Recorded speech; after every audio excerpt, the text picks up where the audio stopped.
नमस्कार साथियों, आप सभी का स्वागत है आपके अपने YouTube चैनल कॉम्प्लेक्स वार स्टडी हब में। आज की इस महत्वपूर्ण क्लास में हम लेकर आए हैं डीएलएड चतुर्थ सेमेस्टर के तृतीय प्रश्न पत्र विज्ञान के महत्वपूर्ण, बेहद महत्वपूर्ण अति लघुत्तरीय प्रश्न। दोस्तों, अगर आप परीक्षा में अच्छे अंक लाना चाहते हैं तो यह वीडियो आपके लिए बहुत ही ज़्यादा महत्वपूर्ण होने वाला है, क्योंकि आज हम ऐसे प्रश्न कराने वाले हैं जो परीक्षा में सीधे पूछे जा सकते हैं। तो वीडियो को पूरा अंत तक जरूर देखिए। अगर चैनल पर आप नए हैं तो अभी तुरंत सब्सक्राइब कर लीजिए। अगर वीडियो पसंद आए तो एक प्यारा सा लाइक जरूर करें, ताकि ऐसे ही महत्वपूर्ण वीडियो लाने में हमें प्रेरणा मिलती रहे। तो चलिए दोस्तों, बिना समय गवाए शुरू करते हैं आज की शानदार क्लास। आज का आपका पहला प्रश्न है साथियों, किस रुधिर वर्ग को सर्वदाता तथा किस रुधिर वर्ग को सर्वग्राही कहते हैं? तो सर्वदाता रुधिर वर्ग ओ को कहते हैं, जबकि सर्वग्राही रुधिर वर्ग एबी को कहते हैं। ऊर्जा का सबसे बड़ा स्रोत क्या है? ऊर्जा का सबसे बड़ा स्रोत सूर्य है। पारितंत्र का कार्य बताइए। पारितंत्र में ऊर्जा का प्रवाह, खाद्य श्रृंखला एवं खाद्य जाल, पारिस्थितिकी पिरामिड। पारिस्थितिकी पिरामिड के खोजकर्ता कौन है? Charles Elton. चार्ल्स एल्टन 1927 में पारिस्थितिकी पिरामिड के खोजकर्ता थे। पारिस्थितिकी पिरामिड कितने प्रकार का होता है? पारिस्थितिकी पिरामिड 3 प्रकार का होता है: जीव संख्या का पिरामिड, जीव भार का पिरामिड, ऊर्जा का पिरामिड। किस तत्व को मिट्टी के तेल में रखते हैं? सोडियम को। सोडियम को मिट्टी के तेल में रखते हैं। किस तत्व को विद्युत ऋणात्मकता सबसे अधिक होती है? किस तत्व की विद्युत ऋणात्मकता सबसे अधिक होती है? तो फ्लोरीन की। किसकी? फ्लोरीन की। मेंडलीव का आवर्त नियम बताइए। तत्वों का भौतिक एवं रासायनिक गुण उसके परमाणु भारों के आवर्त फलन होता है। नेक्स्ट, अगला क्वेश्चन बहुत महत्वपूर्ण है।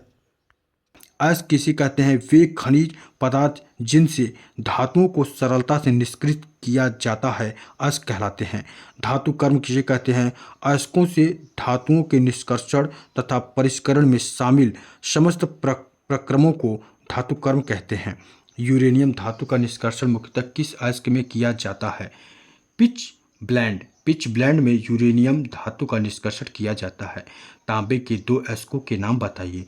तांबों के 2 अयस्क क्यूप्राइट, कॉपर पाइराइट।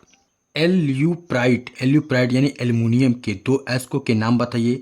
एल्यूप्राइट एल्युमिनियम के 2 अयस्क हैं: क्रायोलाइट, बाक्साइट। बाक्साइट। पौधों और जंतुओं के बीच की कड़ी को क्या कहते हैं? यूक्लिना। पौधों और जंतुओं के बीच की कड़ी का नाम लिखने को अगर बोलेगा तो क्या लिखेंगे? यूक्लिना। कौन सा पिरामिड सदैव सीधा होता है? ऊर्जा का पिरामिड कैसा होता है? तो ऊर्जा का पिरामिड सदैव सीधा होता है। मेंडलीव के आवर्त सारणी तथा आधुनिक आवर्त सारणी में कितने वर्ग तथा आवर्त होते हैं? तो उत्तर में आप लिखेंगे मेंडलीव के आवर्त सारणी में 9 वर्ग तथा 7 आवर्त होते हैं। 9 वर्ग तथा 7 आवर्त होते हैं, जबकि आधुनिक आवर्त सारणी में आवर्त 7 होते हैं और 18 वर्ग होते हैं। आवर्त कितने होते हैं? 7 होते हैं और 18 वर्ग होते हैं। सर्वाहारी जंतु किसे कहते हैं? वे जीव जो पौधों या वनस्पति, फल, सब्जी, अनाज तथा जंतुओं के मांस दोनों को भोजन के रूप में सम्मिलित करते हैं, सर्वाहारी जंतु कहलाते हैं। लिथार्ज किसे कहते हैं? लेड ऑक्साइड को क्या कहते हैं साथियों?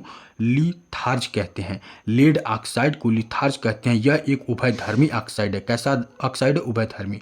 रुधिर वर्ग एबी को सर्वग्राही क्यों कहा जाता है?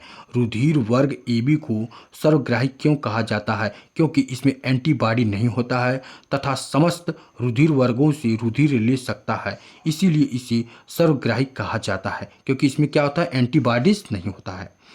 अपघटनकर्ता का उदाहरण बताइए। जीवाणु, कवक। जीवाणु और कवक क्या है? अपघटनकर्ता हैं। द्वितीय उपभोक्ता का उदाहरण बताइए। मेढक। मेढक क्या है? द्वितीय उपभोक्ता का उदाहरण है।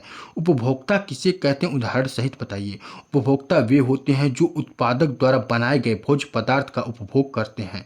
उपभोक्ता वे होते हैं जो उत्पादक द्वारा बनाए गए भोजन पदार्थों का उपभोग करते हैं, उपभोक्ता कहलाते हैं। मेढक, टिड्डा, खरगोश, सर्प आदि। उपभोक्ता को मुख्यतः कितनी श्रेणियों में बांटा गया है? नाम लिखिए। तो उपभोक्ता को निम्न श्रेणियों में बांटा गया: प्राथमिक उपभोक्ता, द्वितीयक उपभोक्ता, तृतीयक उपभोक्ता, या फिर इसे ही हम लोग क्या कहते हैं? उच्चतम उपभोक्ता कहते हैं। नेक्स्ट, पर्यावरण से क्या आशय है? पर्यावरण 2 शब्दों परि प्लस आवरण से मिलकर बना है, अर्थात हमारे चारों तरफ व्याप्त आवरण, हमारे चारों ओर व्याप्त आवरण ही क्या है? पर्यावरण है। पारितंत्र यानी पारिस्थितिकी शब्द का प्रयोग सबसे पहले किसने किया था? तो ए जी टेंसले ने 1935 में पारिस्थितिकी तंत्र का सबसे पहले प्रयोग किया था, या इस शब्द का। ठीक है। पारिस्थितिकी तंत्र के कितने घटक होते हैं? तो पारिस्थितिकी तंत्र के दो घटक होते हैं, जैविक घटक और अजैविक घटक। जैविक घटक किसे कहते हैं साथियों? तो पारिस्थितिकी तंत्र का वह घटक जिसके अंतर्गत सजीव चीजें आते हैं। कैसे जीव आते हैं? सजीव जीव या फिर सजीव चीजें आती हैं, जैविक घटक कहलाते हैं। पेड़ पौधे जीव जंतु आदि। अजैविक घटक किसे कहते हैं? तो पारिस्थितिकी तंत्र का वह घटक जिसके अंतर्गत निर्जीव आते हैं। कौन आते हैं? निर्जीव। और सजीव, उसमें क्या था? सजीव आते थे, इसमें क्या होना आ रहा है? निर्जीव आ रहे हैं। अजैविक घटक कहलाते हैं ताप दाब सूर्य प्रकाश आदि। पारिस्थितिकी तंत्र किसे कहते हैं? पारितंत्र को पारिस्थितिकी भी कहा जाता है। पारितंत्र को पारिस्थितिकी भी कहा जाता है। इसके अंतर्गत जैविक और अजैविक घटक आते हैं। जैविक तथा अजैविक घटकों के पारस्परिक तथा आंतरिक संबंध को ही पारितंत्र कहते हैं। रुधिर क्या है? रुधिर एक सरल संयोजी ऊतक है जो प्लाज्मा एवं रुधिराणु का बना होता है। रुधिर एक तरल संयोजी ऊतक है जो प्लाज्मा एवं रुधिराणु का बना होता है और रुधिर का पीएच मान 7.4 होता है। अतः यह कहा जाता है कि रुधिर क्षारीय विलयन है। क्या है? रुधिर क्या है? क्षारीय विलयन है। क्या है? क्षारीय विलयन है। एरिथ्रोब्लास्टोसिस फीटेलिस किसे कहते हैं? यदि पिता का रक्त RH+ हो तथा माता का रक्त RH- हो तो जन्म लेने वाले शिशु के जन्म से पहले गर्भावस्था में अथवा जन्म के तुरंत बाद मृत्यु हो जाती है। इसी प्रक्रिया को ही हम लोग क्या कहते हैं? एरिथ्रोब्लास्टोसिस या फिर फीटेलिस कहते हैं। धातुओं का प्रमुख स्रोत क्या है? पृथ्वी की भूपर्टी। खनिज किसे कहा जाता है? भूपर्टी में प्राकृतिक रूप से जो तत्व या यौगिक पाए जाते हैं वे खनिज कहलाते हैं। श्वेत रुधिराणु WBC के कार्य बताइए। शरीर की प्रतिरोधक क्षमता को बढ़ाना, रोगाणुओं और जीवाणुओं का भक्षण करना। हीमोग्लोबिन की मात्रा कम होने से शरीर में कौन सा रोग होता है? हीमोग्लोबिन की मात्रा कम होने से शरीर में मुख्यतः एनीमिया नामक रोग होता है, जिसे हिंदी में रक्तल्पता या खून की कमी भी कहते हैं। रुधिर प्लेटलेट्स का कार्य बताइए। रुधिर का थक्का बनाने में सहायता करता है। एंटीजन तथा एंटीबॉडी में क्या अंतर है बताइए। एंटीजन लाल रुधिर कणिकाओं में होता है जबकि एंटीबॉडी प्लाज्मा में पाया जाता है। रुधिर वर्ग ओ को सर्वदाता क्यों कहते हैं? रुधिर वर्ग ओ को सर्वदाता इसलिए कहा जाता है क्योंकि रुधिर वर्ग ओ में कोई एंटीजन नहीं है तथा यह सभी रुधिर वर्गों को रक्त दे सकता है। रक्त का थक्का बनाने में अनिवार्य प्रोटीन क्या है? फाइब्रिनोजन। जैविक घटक को कितने भागों में बांटा गया है? जैविक घटक को 3 भागों में बांटा गया है। उत्पादक, उपभोक्ता, अपघटनकर्ता। उत्पादक किसे कहते हैं? उत्पादक के अंतर्गत समस्त प्रकार के हरे पेड़ पौधे आते हैं। उत्पादक वह होता है जो प्रकाश संश्लेषण क्रिया के फलस्वरूप भोजन का निर्माण स्वयं करता है, जैसे हरे पेड़ पौधे, नीला, हरा शैवाल आदि। द्वितीयक उपभोक्ता से क्या आशा है? द्वितीय उपभोक्ता वे हैं जो अपना भोजन प्राथमिक उपभोक्ता से प्राप्त करते हैं। इसके अंतर्गत मांसाहारी जीव आते हैं जैसे भेड़िया, बिल्ली, भेड़, मेढक आदि। तृतीय उपभोक्ता किसे कहते हैं? उदाहरण बताइए। वे उपभोक्ता जो अपना भोजन द्वितीयक उपभोक्ता से प्राप्त करते हैं तृतीयक उपभोक्ता कहलाते हैं, जैसे शेर, सर्प आदि। आमतौर पर इन्हें उच्चतम उपभोक्ता भी कहा जाता है। रुधिर स्कंदन में कौन सहायता करता है? रुधिर प्लेटलेट्स। हीमोग्लोबिन क्या है? कार्य बताइए। हीमोग्लोबिन वह रंजक पदार्थ है जिसके कारण रुधिर का रंग लाल होता है।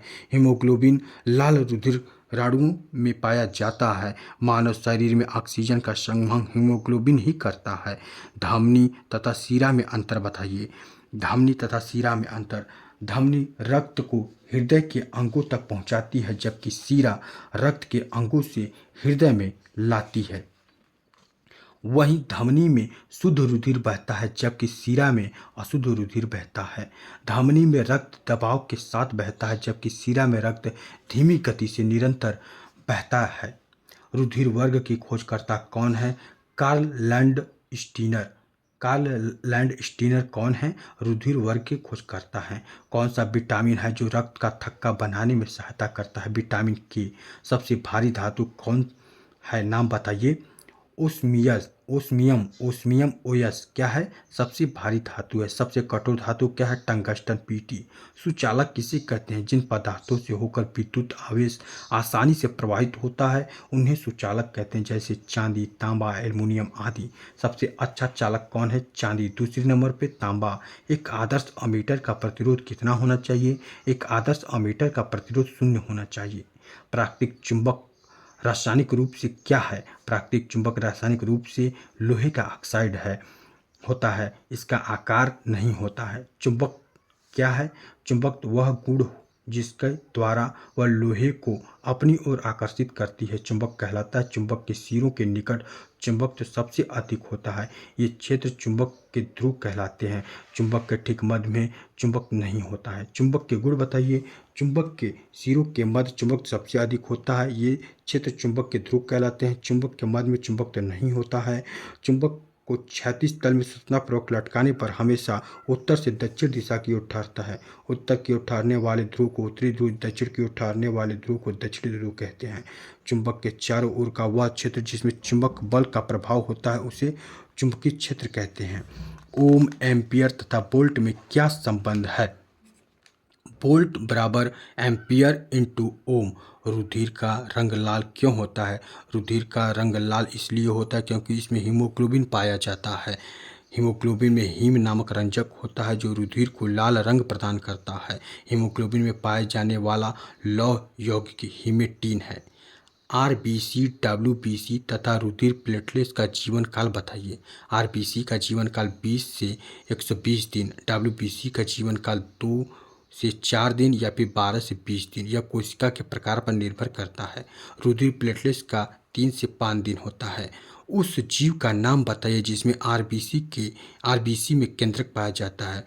ऊंट एवं लामा नामक स्तनधारी के आरबीसी में केंद्रक पाया जाता है। क्या पाया जाता है? केंद्रक पाया जाता है। आरबीसी यानी लाल रुधिर राणु के कार्य बताइए। क्या बताइए? कार्य बताइए। शरीर की प्रत्येक कोशिका को ऑक्सीजन पहुंचाना, शरीर की प्रत्येक कोशिका में कार्बन डाइऑक्साइड को वापस ले जाना, रुधिर को लाल रंग प्रदान करना ही आरबीसी का कार्य है।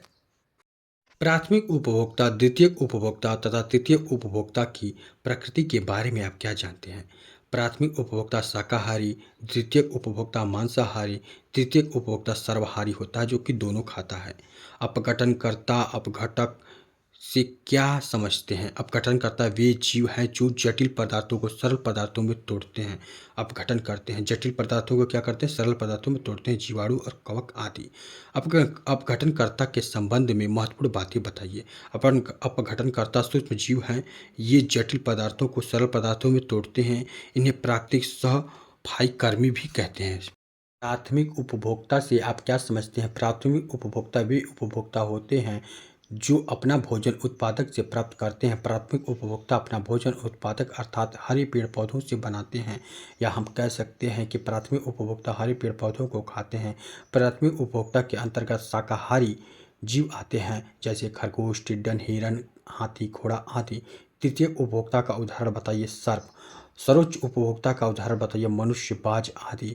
रुधिर का पीएच मान कितना होता है? रुधिर का पीएच मान 7.4 यानी 6 बिलियन होता है। एक वयस्क व्यक्ति में औसतन कितना रक्त होता है? 5 से 6 लीटर होता है। उत्कृष्ट धातु के नाम बताइए। Golden, platinum, silver, mercury. धातुओं में सबसे अगाध वर्ग होता है सोना, दूसरे नंबर पे चांदी। कौन कौन धातु विद्युत धारा के सर्वाधिक चालक हैं? तो चांदी और तांबा विद्युत के क्या है? सर्वाधिक चालक है। मतदान के समय अमिट स्याही जो हाथ की अंगुलियों पर लगी होती है उसका नाम बताइए। Silver nitrate. धातु किसे कहते हैं? ऐसे तत्व जो इलेक्ट्रॉन को त्याग कर धनात्म प्राप्त करते हैं वे धातु कहलाते हैं। सबसे कम घनत्व, सबसे हल्का और एवं सबसे प्रबल अपचायक तत्व का नाम बताइए। लिथियम। सबसे प्रबल अपचायक का नाम बताइए। लिथियम। पारितंत्र में ऊर्जा के प्रवाह की दिशा बताइए। पारितंत्र में ऊर्जा का प्रवाह सदैव एक दिशात्मक होता है। उत्तर प्रदेश में कब से कैरी बैग पॉलीथीन को प्रतिबंधित कर दिया गया है? 21 जनवरी 2016 से। कब से? 21 जनवरी 2016 से। कैसा लगा यह सेशन कमेंट करके हमें ज़रूर बताइए, और हो सके तो इस वीडियो को 1 से अधिक बार देखें ताकि सारे के सारे क्वेश्चन आपको जुबां पे हो जाए, क्योंकि ये सारे क्वेश्चन एग्ज़ाम के लिए बहुत ही ज़्यादा इम्पॉर्टेंट है। चलिए हम नेक्स्ट वीडियो में मिलते हैं एक नए मॉडल पेपर के साथ।